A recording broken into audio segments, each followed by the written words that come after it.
Senhoras e senhores, sejam todos muito bem-vindos a mais um vídeo do canal RVC Carros Clássicos.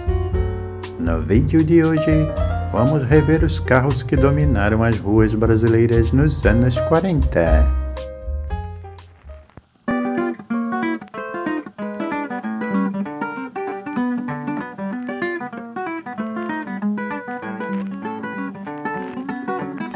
Senhoras e senhores, sejam todos muito bem-vindos a essa nossa viagem aos anos 40, através das ruas brasileiras. Acompanhem conosco e não esqueçam de curtir e compartilhar.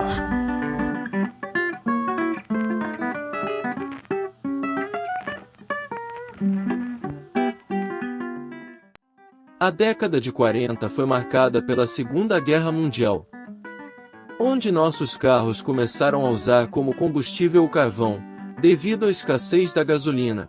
Era a época do gasogênio. Mas no Brasil a industrialização finalmente começava, a Companhia Siderúrgica Nacional saía do papel, e nossa frota aumentava aos poucos.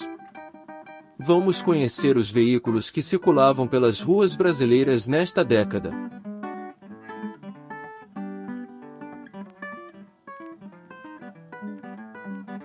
Com a esperança de conquistar ainda mais mercado, a Packard lançou o 115 em 1937. Empurrado por um motor de 6 cilindros. Esse modelo classificou a Packard como algo menos exclusivo e a longo prazo prejudicou a reputação da empresa que anteriormente construía alguns dos melhores carros de luxo da América. Muitos modelos destes vieram para o Brasil, onde trabalharam na praça até os anos 60. Os carros de praça já existiam desde os anos 30. Mas afinal, o que eram carros de praça? Os carros de praça ou chofés de praça eram veículos de passeio submetidos a serviço particular, os táxis de antigamente.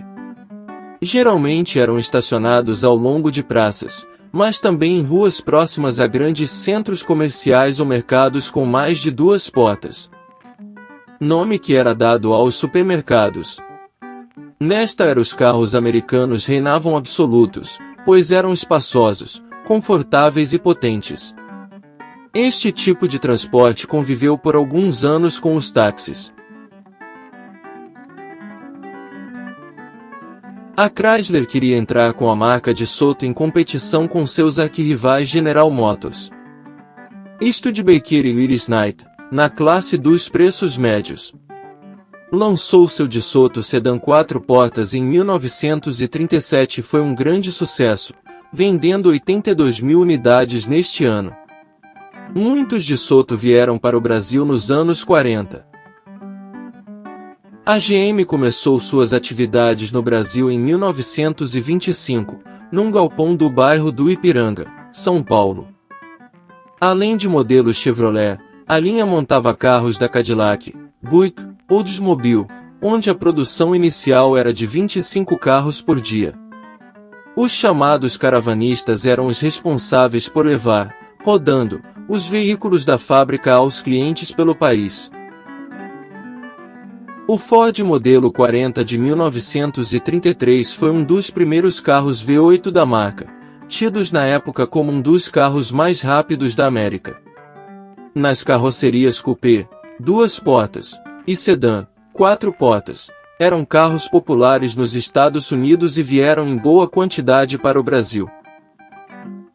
O pequeno caminhão Ford A de 1932 foi um dos mais populares veículos da marca naqueles tempos, sendo montados em diversos países, inclusive na União Soviética. Aqui no Brasil também foi bem popular, sendo usado por muitos anos, nos mais variados tipos de uso. Os anos 40 foram um período incomum na indústria automobilística. Assim que os carros de luxo começaram a sair das linhas de produção pela primeira vez, os preparativos pré-guerra se aproximaram. Em pouco tempo, a produção de carros parou completamente para os civis. O Ford Deluxe Coupe 1940 era um dos vários acabamentos produzidos nos anos anteriores à guerra. Em 1942, a indústria automobilística norte-americana suspendeu totalmente a produção de carros, se voltando exclusivamente para o esforço de guerra. O Chevrolet 1942 Coupé foi um dos últimos exemplares GM produzidos.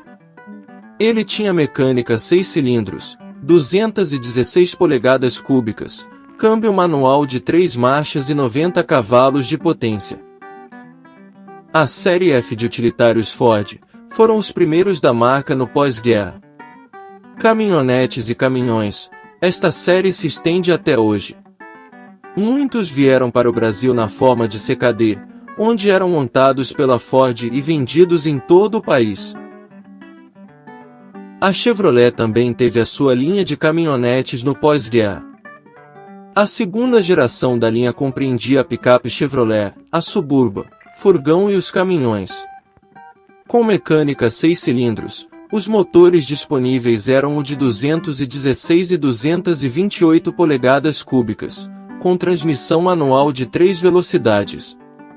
Se tornaram rapidamente populares no Brasil, sendo uma das melhores opções para uso profissional. Outra americana que também se destacou no período foi a Dodge, que durante a guerra produzia caminhões para os aliados. Em 1939, a Dodge apresentou uma linha completamente nova de picapes e caminhões. Formalmente a série T de 1939, a série V de 1940 e a série W de 1941 a 1947, os caminhões se tornaram mais conhecidos como caminhões Dodge Job Hater. Buick Roadmaster. Esse modelo de 49 teve reformulações no pós-guerra. Entre alguns itens modificados, foi o primeiro modelo a receber ventipots, buracos para ventilação do motor. Além dos ventipots, os chamados Sevipspires, que eram linhas curvas cromadas nas laterais, quase correndo o comprimento do carro. O Roadmaster também tinha sua versão conversível. Carros mais usados no Brasil por quem dispunha de mais recursos. Mas nem só de carrões viviam os brasileiros, aliás. A maioria sequer tinha condições de adquirir um. Quem podia ter, comprava um Fordeco, o popular Calhambeque Ford Bigode. Ford a 1929, o modelo A de Henry Ford foi algo revolucionário. Inspirado no Lincoln da década de 20. Apresentava dimensões menores e era até carinhosamente chamado de Baby Lincoln. Nesse modelo de 1929, apareciam maçanetas externas, nos modelos anteriores eram maçanetas internas. A GM também tinha o seu baixa renda, montado na recente instalação paulista. O Chevrolet Series AC International era um veículo americano fabricado pela Chevrolet em 1929 para substituir o Series AB National, de 1928. Ao todo, 1.328.000 A6 da série foram fabricados em uma variedade de 10 estilos de carroceria. Feito entre 1948 e 1954, o inglês Jaguar foi bastante popular entre os high society brasileiros. O Jaguar XK120 foi produzido na década de 40 para os amantes de velocidade. Tanto que o carro constantemente participava de corridas. Sem deixar a beleza de lado, o veículo foi quebrando recorde atrás de recorde, chegando a ultrapassar 277 km/h em uma pista fechada. Foram mais de 12.000 unidades vendidas. Por falar em corridas, existia nos anos 40, na cidade do Rio de Janeiro, o mais popular circuito de rua da época. O Circuito da Gávea, também conhecido como Trampolim do Diabo, foi um circuito de rua que abrigou o Grande Prêmio Cidade do Rio de Janeiro. Na edição de 1948, o lendário Chico Landi registrou a volta mais rápida da história do circuito, com 7 minutos e 3 segundos. Senhoras e senhores, Gentilmente agradecemos por assistir nosso vídeo até aqui. Se gostaram do formato e do conteúdo, deixe seu comentário. Se não for inscrito ainda, se inscreva por obséquio. Obrigado e até a próxima, pessoal!